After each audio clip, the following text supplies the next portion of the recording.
6월 12일 수요일, 오늘 10% 이상 급등한 종목과 그 이유에 대해서 알아보겠습니다. 오늘 장은 오후 5시 키움증권 기준으로 코스피 지수는 0.84% 상승한 2728.17포인트로 마감했습니다. 외국인과 기관은 매수로 임한 가운데 개인은 매도로 대응했네요. 한편 코스닥 지수는 0.27% 상승한 870.67포인트로 마감했습니다. 외국인과 기관은 매수로 임한 가운데 개인은 매도로 대응했습니다. 그럼 본격적으로 오늘의 급등 종목들을 살펴볼게요. 오늘 10% 이상 급등한 종목은 총 30종목으로 코스피에서는 6종목, 코스닥에서는 24종목이 나왔습니다. 이 중 상한가 종목은 코오롱 글로벌, 라이콤, 삐아 3종목이고요. 오늘 하한가 종목은 알체라 1종목이 있었습니다. 총 30개의 급등 종목들을 한데 모아서 섹터별로 묶어보니 4개 테마로 나눠볼 수 있었어요. 그 외 나머지는 개별 이슈로 오른 종목들인데요. 먼저 1번 화장품 섹터입니다. 글로벌 최대 이커머스 업체인 아마존이 K뷰티 브랜드를 유치하기 위해 아마존 K뷰티 콘퍼런스를 개최한다는 소식입니다. 해당 콘퍼런스는 6월 27일에 서울 코엑스 호텔에서 개최되며 아마존은 설명회에 앞서 K뷰티 브랜드의 글로벌 사업 지원을 강화하는 방안을 발표할 예정인데요. 아마존이 국내 화장품 제조업자 개발 생산 기업인 한국콜마와 함께 여는 이번 행사에는 국내 뷰티 브랜드와 유통업계 관계자 1,500명이 온오프라인으로 참가할 예정이라고 전해졌습니다. 아마존이 국내 뷰티 기업을 대상으로 설명회를 여는 것은 이번이 처음인 만큼 화장품 관련주들이 강한 반등세를 보여준 모습이었네요. 다음은 이번 식료품 섹터입니다. K푸드가 해외에서 인기를 끌면서 식료품 기업들이 순환매를 이어가고 있습니다. 어제는 막걸리, 오늘은 삼계탕의 인기가 부각되면서 마니커 FNG가 강세를 보였는데요. 막걸리 수출액이 600억 원을 돌파한 가운데 삼계탕 수출액은 2,300억 원에 육박했다고 전해졌어요. 더불어 아이즈비전은 원래는 알뜰폰 관련주로 엮이는 종목인데요. 아이즈비전의 100% 자회사인 이엔크리에이티브가 냉동 떡볶이 등을 해외 35개국에 수출하고 있다는 사실이 부각되며 오늘은 식료품 관련주로 부각된 모습이었네요. 다음은 3번 아이폰 섹터입니다. 어제 애플 개발자 콘퍼런스에서 애플이 자체 AI 기능을 공개한 바 있습니다. 특별히 새로운 기능이 없고 기대에 못 미친다는 평가가 나오면서 어제 애플의 주가는 전일 대비 마이너스 1.9%의 하락세를 보였는데요. 이러한 발표 이후 증권가에서 애플의 AI 기능 탑재가 아이폰 및 주변기기 판매를 촉진할 수 있다고 긍정적인 전망을 내놓으면서 애플의 주가는 하루 만에 7% 급반등하며 사상 최고가를 경신했습니다. 이와 관련하여 NH투자증권에서는 시장의 우려와는 달리 애플의 아이폰 16 판매량은 전작 대비 20% 증가한 7,890만 대 수준을 기록할 것으로 예상했는데요. 관련 기업인 LG이노텍과 BH, 자화전자, 더구전자 등의 수혜가 기대된다고 분석했습니다. 이러한 소식 속 아이폰 및 스마트폰 관련주들이 강세를 보였으며 일부 AI 관련주들도 함께 상승하는 모습이었네요. 다음은 4번 미용기기, 의료기기 섹터입니다. 프랑스의 투자회사인 아키메드 그룹이 제이시스 메디칼의 주식 공개 매수에 나섰다는 소식이 전해지면서 일부 미용기기 기업들이 반등세를 보이는 분위기입니다.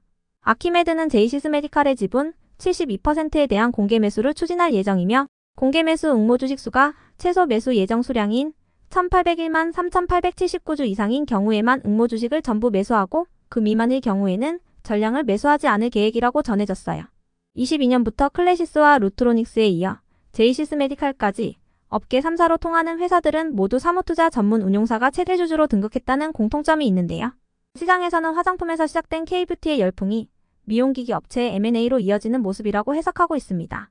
이러한 분위기 속 미용기기 및 의료기기 관련주들이 시장에서 주목받은 모습이었네요.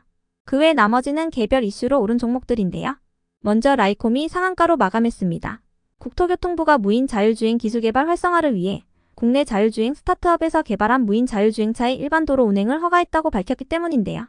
자율주행 대상 차량은 제네시스 GV80에 자율주행 시스템과 핵심 센서 라이다를 부착시킨 차량으로 운전자 없이 최고 50km를 달릴 수 있게 설계됐다고 전해졌습니다. 이 차량은 서울 마포구 상암동의 자율주행 시범 운행지구 중 3.2km 순환 구간에서 달릴 수 있도록 운행이 임시 허가되었어요. 이르면 오는 10월부터 국내에서 처음으로 운전자 없는 완전 무인 자율주행 완성차가 일반 도로의 일부 구간을 달릴 수 있다고 전해졌는데요. 해당 소식에 라이콤을 비롯한 모바일 어플라이언스, 라닉스, 스마트레이더 시스템, 인포뱅크 등의 일부 자율주행 기업들이 강세를 보였습니다. 이어서 코오롱 글로벌은 동해 유전 관련주로 상한가에 들어가는 모습이었는데요.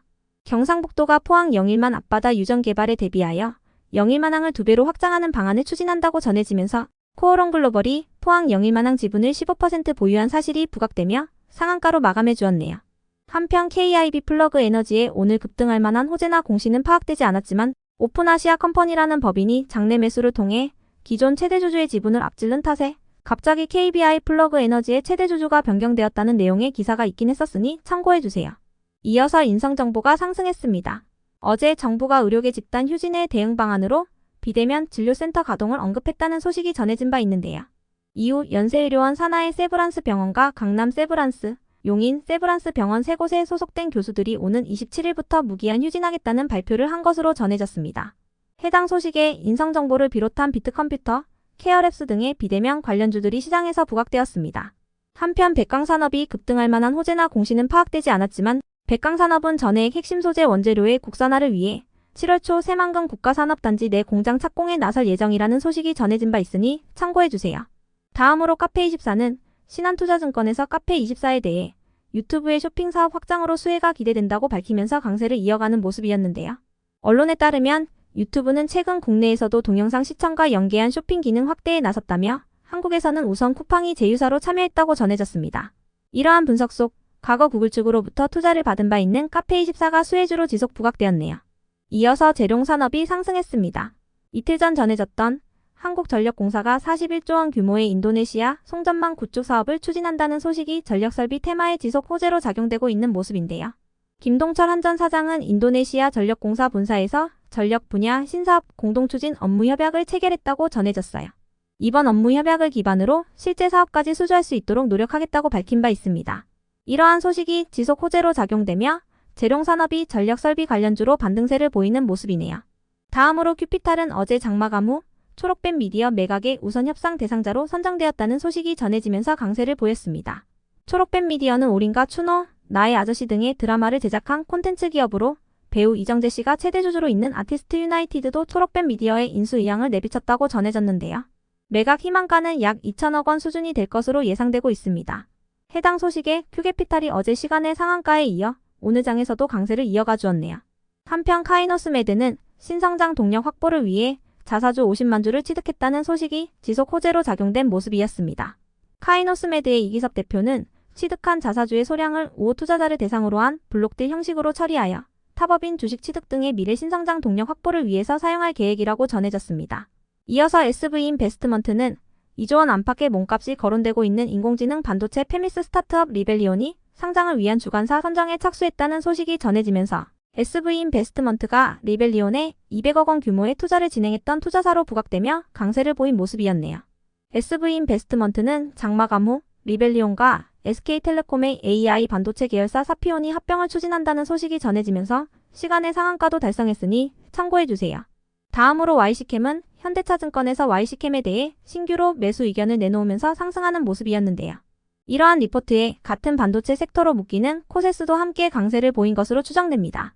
현대차증권은 YC캠이 반도체 웨이퍼 특수 세장 장비 및 고선택비 인산 농도 분석 장비에 대해 개발을 진행 중으로 2024년 안에 두 장비 모두 매출이 발생할 것으로 예상된다고 밝혔습니다. 이어서 두산은 NH투자증권에서 두산에 대해 두산로보틱스를 통한 밸류업 기대감이 크다고 언급하면서 목표 주가 상향 리포트를 발행하며 강세를 보였습니다.